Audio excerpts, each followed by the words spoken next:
સૌપ્રથમ આપણે શું કરવાનું છે? વાયર કટરનો ઉપયોગ કરીને બે ટુકડા વાયરને કરીશું. કેટલા? દરેક 2 મીટર લાંબુ બનાવો. આપણે શું કરવાનું?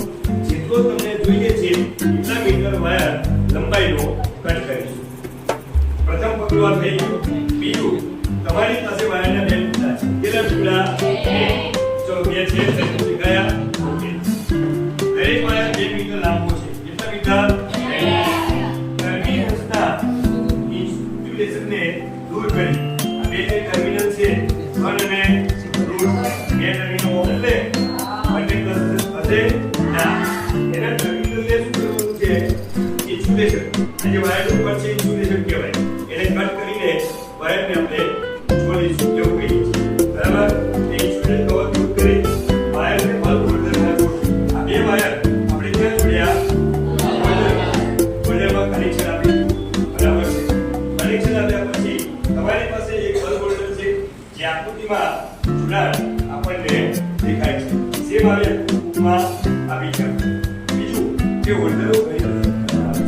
અત્યારે તો ડીજીનો મોડ્યુલેટેડ એટલે પણ વપરાય છે. હવે પહેલું છે ઇલેક્ટ્રિક બલ્બ હોલ્ડર, પછી ફેઝ જે વાયરના તમે આપ્યા એક ન્યુટ્રલ. બરાબર?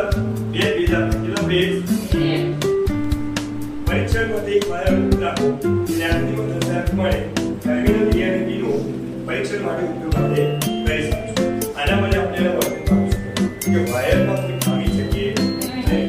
જો વધારે વોલ્ટેજ હોય તો વાયરમાં કોઈ ખામી પણ સર્જાઈ શકે છે. બાકીના એના પછી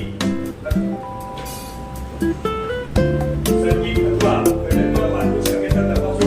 જો બલ્બ ચાલુ હોય તો અર્થ એ કે સર્કિટ આપણી તમે જે જોડાણ થયું છે એમાં વિદ્યુતનું પરિવહન સરળતાથી થઈ રહ્યું છે.